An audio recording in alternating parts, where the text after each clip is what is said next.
오늘 본문 말씀에 나오는 제사의 종류는 속건제입니다.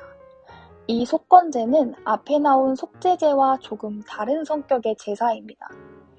이 속건제는 하나님의 성물에 대해 죄를 지었거나 하나님이 주신 규례를 어겼거나 사람에게 해를 끼친 죄를 용서받기 위해 드리는 제사를 말합니다. 오늘 우리가 묵상한 본문은 성물과 계명에 대한 속건제와 이웃에 대한 속건제를 소개하고 있습니다. 14절에서 16절은 여호와의 성물에 대한 죄를 지었을 때에 드릴 속건제의 규정이 나와 있습니다. 여기서 여호와의 성물은 두 가지가 있는데 하나는 성소의 비품, 즉 성소에 있는 물건들이고요.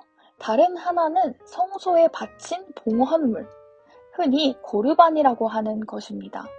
성소의 비품은 자격 없는 자가 만지면 즉시 화를 당해 죽게 됩니다.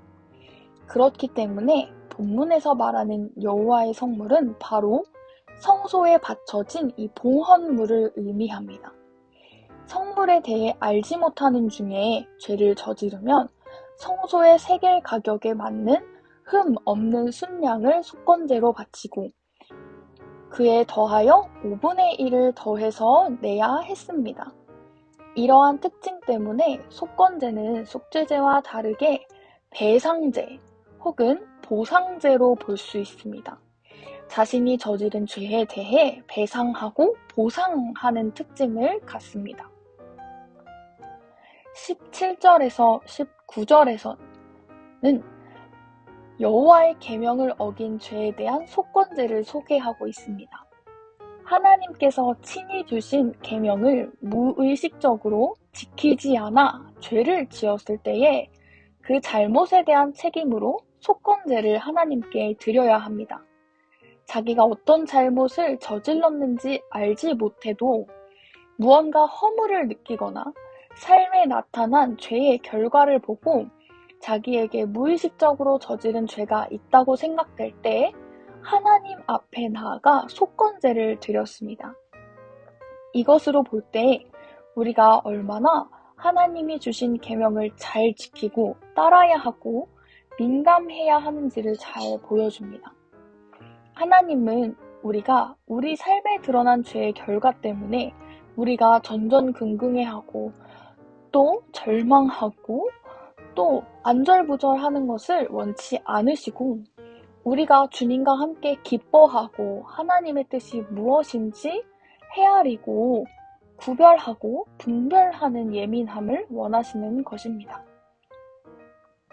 6장 1절에서 7절은 이웃의 재산에 대한 죄를 저질렀을 경우에 어떻게 속건제를 드려야 하는지 안내하고 있습니다.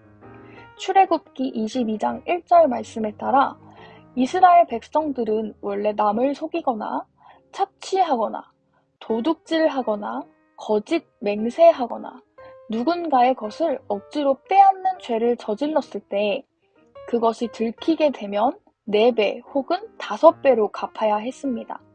이것은 이미 이스라엘 백성들에게 하나님이 명령하신 것이었습니다. 하지만 이 본문에 나오는 케이스는 양심의 가책을 느끼고 스스로 자수한 상황에 해당됩니다. 그럴 땐 속건제를 드려야 했습니다.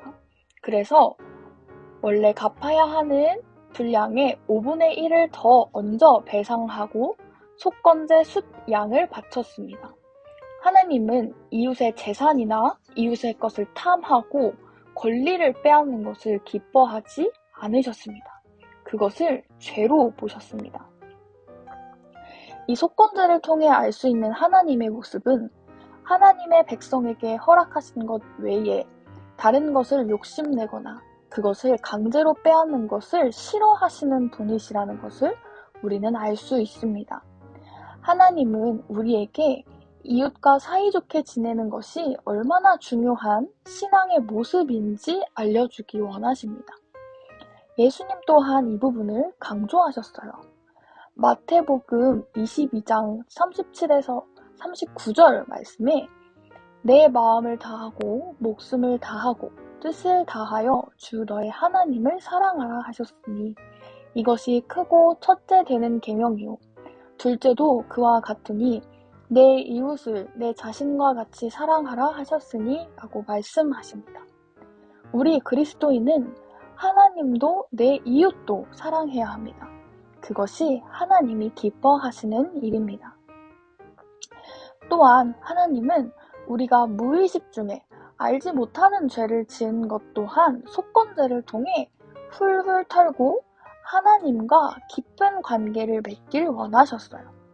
우리에게 더 많은 종류의 제사를 주기 원하셔서 여러 가지 제사를 만드신 것이 아니라 우리가 하나님과 더 가깝게 지내고 더 사랑하려고 할 때 그 어떤 것도 하나님과 우리 사이에 방해가 되지 않도록 우리를 배려하시고 우리를 헤아려 주신 것입니다.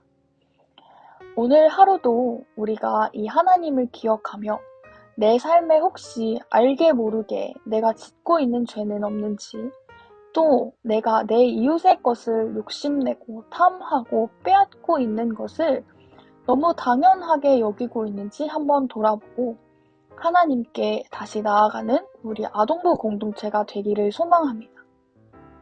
또한 지금 우크라이나의 상황을 위해 기도해 주세요. 우리가 이 모든 상황들이 사실 이해가 되지 않고 어떻게 하나님은 신음하고 고통받는 자들을 외면하시는 건가라는 생각이 들 수도 있지만 이 세계를 창조하시고 만물을 지으신 하나님은 단 한 번도 쉬지 않으시고 불꽃 같은 눈동자로 온 세계를 두루 살피시고 다스리고 계시다는 것을 기억하며 우리가 우크라이나를 위해 기도했으면 좋겠습니다. 그리고 인간의 실패를 또 인간의 악함을 오히려 하나님은 사용하셔서 하나님의 가장 온전하고 선한 일로 상황을 바꿔가시고 역사하시는 하나님이신 것을 기억하며 오늘 하루도 하나님을 찬양하고 하나님을 사랑하는 또 하나님을 기억하는 우리 아동부가 되기를 소망합니다. 아멘.